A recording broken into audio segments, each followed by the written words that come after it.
Dari pemerintah pusat kan kita memberikan dana transfer ya.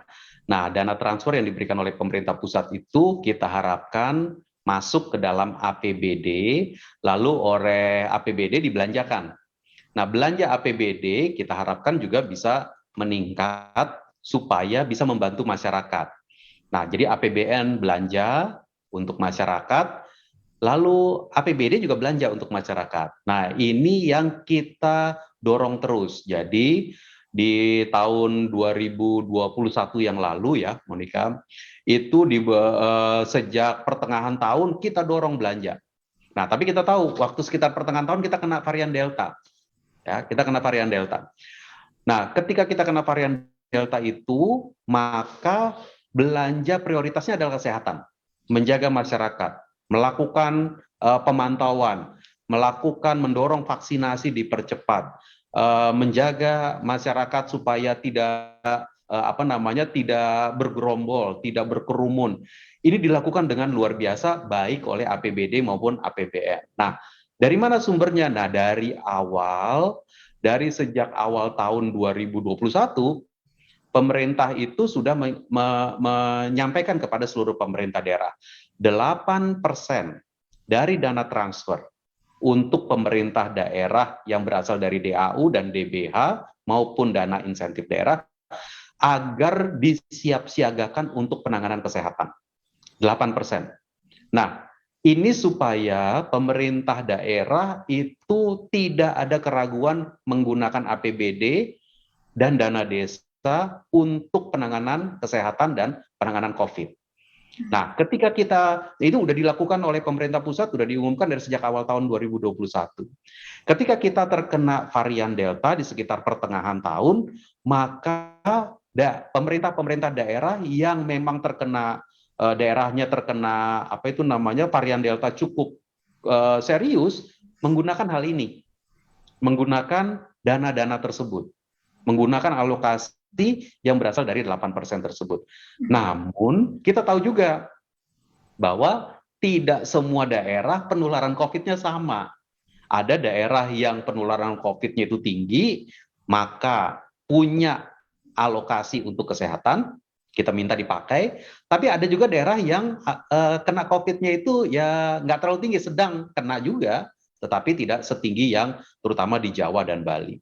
Nah, untuk daerah-daerah yang tidak terkena tinggi ini, maka mereka juga mengatakan itu di pertengahan tahun lalu, di tempat kami COVID-nya nggak banyak, sehingga 8%-nya kemudian itu tidak terpakai semua. Nah, karena itu pemerintah pusat kita dari Kementerian Keuangan dari sejak bulan Agustus sudah mengatakan kalau di tempat Anda tidak terpakai, silahkan dipakai untuk belanja yang lain. Silahkan dipakai untuk belanja perlindungan sosial. Silahkan dipakai untuk belanja modal, belanja barang. Ini dipantau. Kita pantau ini dari sejak pertengahan tahun sampai dengan akhir tahun, Kementerian Keuangan bersama Kementerian Dalam Negeri kami memantau secara detail daerah-daerah mana yang belanjanya perlu didorong. Nah, karena itu, Monica, kalau kita lihat di akhir tahun 2021 kemarin, meskipun ada dana yang di rekening kas umum daerah, kita berharap dana tersebut kemudian nanti bisa digunakan sebagai dana siap siaga masuk ke 2022. Karena sekarang konstruksi dari perekonomian kita adalah kita harus selalu siap-siap dengan masalah kesehatan. APBN-nya kita upayakan fleksibel, APBD kita upayakan juga fleksibel. Nah, ini adalah upaya kita sambil mendorong pemulihan, tapi APBN dan APBD tetap siap siaga. Jadi ini yang kita lakukan. Jadi kalau tadi pertanyaannya spesifik adalah apa yang dilakukan untuk mendorong belanja, kita memantau terus ini, Monica. Kita pantau dari bulan ke bulan kesiapsiagaan terhadap sektor kesehatan, dan kalau misalkan bisa dipakai untuk belanja modal, belanja barang, silakan di tingkat daerah.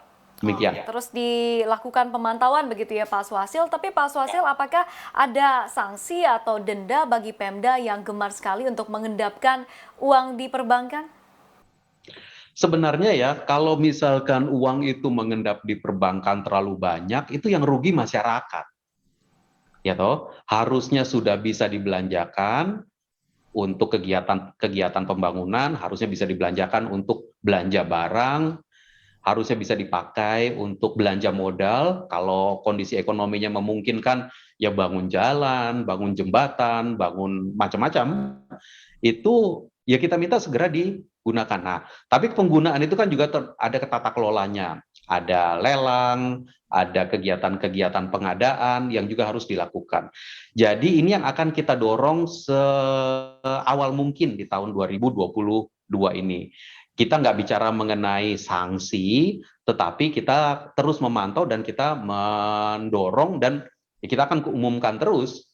Nah, kita berharap bahwa dengan kesiapsiagaan yang kita harus terus siap siaga, APBN dan APBN-nya itu, APBN dan APBD-nya itu fleksibel terus. Nah, jadi ini bukan masalah penalti, bukan masalah sanksi, tetapi lebih kepada kesiapsiagaan kita menggunakan resources yang ada di APBN maupun APBD untuk menjaga masyarakat. Kesehatan harus kita jaga. Nah, ini kan nanti mulai muncul ya tentang booster. Booster, siapa yang akan mendapatkan, bagaimana kita akan melakukan vaksinasi kita sendiri juga masih kita akan lanjutkan yang dibiayai oleh APBN, tapi juga nanti akan ada yang bisa dibiayai secara mandiri. Ini akan kita sinkronkan terus ini. Ya, kita sinkronkan terus. APBN-nya akan siap siaga. Nah, APBD kita harapkan juga akan menggunakan resources-nya yang ada, transfer yang diberikan maupun kas yang tersedia untuk siap siaga itu terus ke depannya. Demikian, Monica.